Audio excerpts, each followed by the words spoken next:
హల్లెలూయా! మంచిది.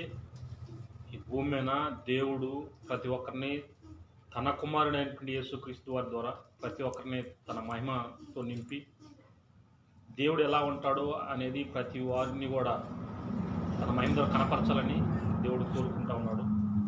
అందుకు ఈ భూమి మీద దేవుని కుమారులు జీవించే విధానము మరి దేవుడు మనకు నేర్పిస్తూ ఉన్నాడు. అది మొట్టమొదటిసారిగా రోమిల రాసిన పత్రిక 5వ అధ్యాయము 17వ వచనం రాయబడింది. మన పిల్లలమైతే వారసులము, అనగా దేవుని వారసులము, క్రీస్తు కూడా మహిమ పొందుటకు ఆయనతో శ్రమ పడిన క్రీస్తుడి వారసులు అని. కాబట్టి క్రీస్తుడి వారసత్వము తన ఆత్మ ద్వారా దేవుడు మనకు అనుగ్రహిస్తూ ఉన్నాడు. అట్టి క్రీస్తుడి వారసత్వం పొందుకున్న ప్రతి వారిని కూడా దేవుడు మనల్ని ఎలా చూస్తున్నాడు, తన కుమారులుగా చూస్తున్నాడు. అందుకే మొట్టమొదటిసారి మన కొరకు దేవుడు మాట్లాడే మాట ప్రతి ఒక్కరిని తన కుమారుడిగా చూస్తున్నాడు. కాబట్టి మనతో మాట్లాడే మాటలు ఎలా ఉన్నాయంటే, ఒకసారి చూసినట్లయితే సామెతల గ్రంథము 1వ అధ్యాయము, నువ్వు దేవుని కుమారుడు అయితే నీతో మాట్లాడుతున్నాడు దేవుడు నీతో ఏమనంటే, 1వ అధ్యాయం 10వ వచనంలో, నా కుమారుడా పాపులు నిన్ను ప్రేరేపింపగా ఒప్పకుము అని. కాబట్టి పాపం చేసే వ్యక్తులు మరి మనల్ని ప్రేరేపిస్తున్నప్పుడు మనం ఒప్పుకోకూడదనేది, ఆ యొక్క మార్గంలో నడవకూడదని దేవుడు మనకు కోరుకుంటున్నాడు.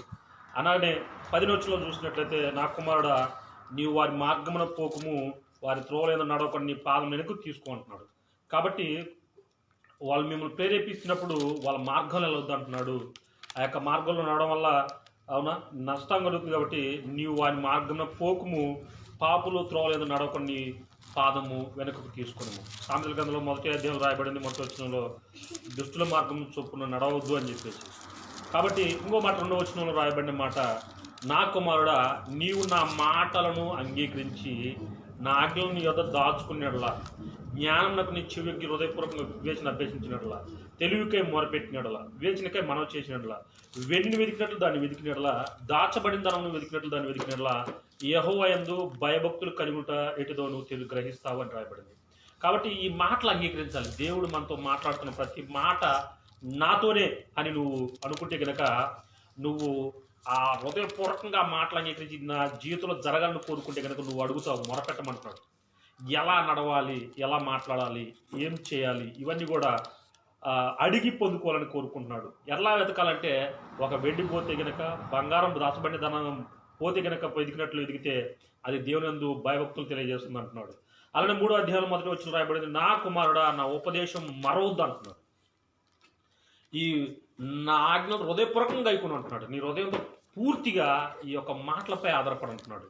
ఇంకో మాట వచ్చేసరికల్లా మరి 4వ వచనం రాబడింది, కుమారులు ద్వారా ఓ తండ్రి ఉపదేశం వినండి, మీరు వివేకనందునట్లు మరి ఆలకించండి అని. దేవుడి మాట ఆలకించడం చాలా శ్రేష్టమైంది అని అంటున్నాడు. నా కుమారుడా నీ హృదయం పట్టుదలతో నా మాటలు పట్టుకున్నాము, నా ఆజ్ఞలు గైకొనేలా నువ్వు బ్రతుకుతావని. సో నువ్వు బ్రతకడమే కదా అనేక మంది బ్రతికించాలనేది బైబిల్ కోరుకునే మాట, దేవుడు మాట్లాడేది. కాబట్టి ఈ మాటల్ని నీ హృదయం అనే యొక్క నీ హృదయంతో పట్టుదలతో పట్టుకోవాలంటున్నాడు, విడిచిపడద్దు అంటున్నాడు. కాబట్టి ఇటు స్థితి దేవుడు మనకెందుకు అనుగ్రహించాలని కోరుకున్నాడంటే, ఈ భూమి మీద మనం ఆయన కుమారులుగా చూడాలని కోరుకుంటున్నాడు. అలానే బైబిల్ ఇంకా ముందుకెళ్తే 5వ అధ్యాయంలో 1వ వచనం రాయబడింది, నా కుమారుడు నా జ్ఞాన ఉపదేశమును వినుము. దేవుడు నీకు జ్ఞానాన్ని బోధించాలని ఆశపడుతున్నాడు. నువ్వు ఎలా మాట్లాడాలో బోధించాలని ఆశపడుతున్నాడు. నువ్వేం చూడాలని అది బోధించాలని ఆశపడుతున్నాడు.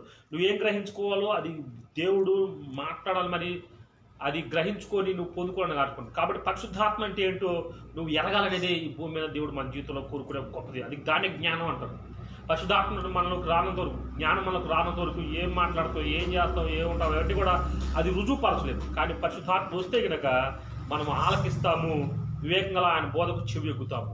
అలానే 7వ వచనం రాయబడింది 5వ అధ్యాయంలో, కుమారులారా నా మాటకు ఆలకింపుడి, నేను చెప్పు బోధను తొలగకూడదు అని రాయబడింది. ఆయన ఏమైతే ఎక్కడైతే నడిపించాలనుకుంటున్నాడో ఆ బోధలో నువ్వు తొలగిపోకుండా ఉండాలంటే ఈ మాటలని ఆలకించాల్సిన బాధ్యత దేవుడు మనకు అనుగ్రహించున్నాడు. అలానే ఇక 7వ అధ్యాయంలో 1వ వచనం రాయబడింది, నా కుమారుడు నా మాటలను మనసును ఉంచుకొని అంటున్నాడు. కాబట్టి నువ్వు ఈ మనసులో ఉన్న ఆలోచన మొత్తం పోవాలంటే ఈ మాటలు మన మనసులో ఉంచుకోవాలనుకుంటున్నాడు. కాబట్టి ఇంకా ముందుకెళ్తే కనుక 3వ అధ్యాయం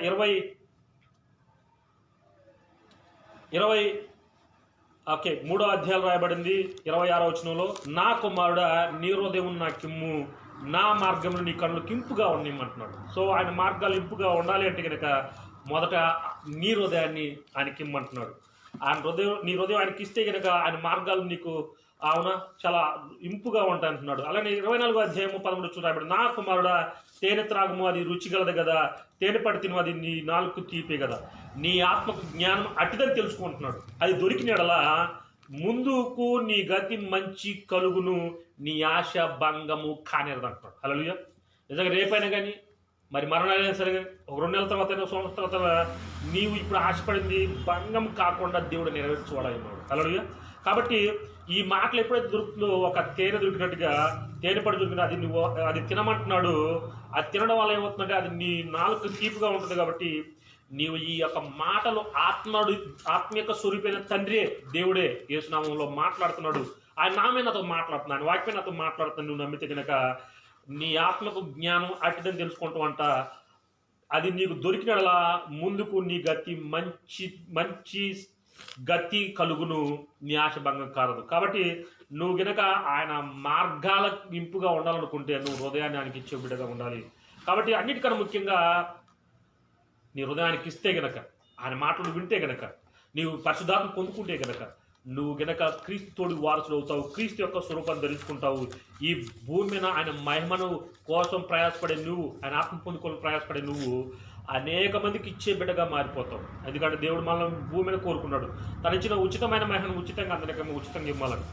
ఇటు కృప మీ అందరికి కలుగును గాక. మీ అందరూ ఈ మాటలు మరి గ్రహించారని మేము నమ్ముతున్నాం. ఈ గ్రహింపు అనేది మీకు సంపూర్ణ ఆ యొక్క ఆత్మీయ మార్గం నడిపిస్తుంది. ఎందుకంటే ఆయన మార్గము, ఆయన సత్యము, ఆయన జీవము. కాబట్టి ఆయన నామం అంటే యేసునామే మార్గము, యేసునామే నిజము, సత్యము, యేసునామే జీవం కదిలించింది. యేసునామం మాత్రమే మనకు కదులుతాయి పరిస్థితులు.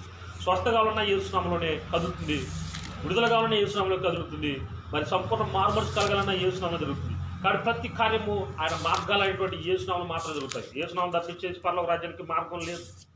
కాబట్టి ఆ నామే మనకి మార్గం. కాబట్టి ఆ మార్గంలో నడవాలని మనం కోరుకున్నాం, ప్రార్థన చేసుకున్నాం. మహాపరిశుద్ధుడైన యేసునికి స్తోత్రాలు ప్రభువా. ఈ భూమి నీ కుమారులు నీ యొక్క ఆత్మని పొందుకోవాలనుకుంటున్నావా, నీ తోడు వాసతో పొందుకోవాలంటే నీ కుమారుడు యేసుక్రీస్తు వారిలాగా అయ్యా నీ మాటలు వినాలి ప్రభువా. నీ మాటలు మా హృదయంలో గట్టిగా పట్టుదలతో పట్టుకోవాలి ప్రభావ. నీ హృదయం అది ప్రభావ మా హృదయం నీకు ఇవ్వాలని ప్రభావ కోరుకుంటున్నాను. అందుని బట్టి నీకు లాదిస్తులు స్తోత్రాలు. ఎవరైతే ప్రభావ ఇదిగో ఈ మొదటి రోజులు ప్రభావ ఇదిగో ఆశ ఎదురు చూస్తున్నారు, అట్టి ప్రతి ఒక్కరు ప్రభావ ఈ వాక్యం విని ప్రభావ అయ్యా నీ నామే, నీ వాక్యమే యేసునామన్న సంగతి, నీవే ఆదరణకర్తమైన సంగతి, నీవే ప్రభావ ఈ భూమికి కుమారుడు వచ్చిన సంగతి, నీవే కుమారుడు పనిచేసిన దేవుడు అన్న సంగతి ప్రభావ ప్రతి ఒక్కరు గుర్తు కృపించారు. జ్ఞానం ప్రభావ పొందుకోవడానికి నీ అందు భయభక్తులు కలిగినటువంటి జ్ఞానం, నీ మాట ఎవరైతే ప్రభావ మన హృదయపూర్వకంగా అయ్యా నిజంగా నా దేవుడు నాతో మాట్లాడుతున్నాడు, నా దేవుడు ఇదిగో ఈ యొక్క సాయంకాల సమయంలో నన్ను విడిపించడానికి సిద్ధంగా ఉన్నాడు, బిడ్డలు నడిచి అని ఆత్మీయ జ్ఞానం ప్రభు ప్రతి బిడ్డ పొందుకోని ప్రభు అనేకులు ప్రభా నీ రాజ్య వ్యాప్తిలో పాల్గొసలే ప్రతి బిడ్డగా ఇచ్చమని యేసుక్రీస్తు నామమున ప్రార్థిస్తున్నాను తండ్రి. ఆమేన్.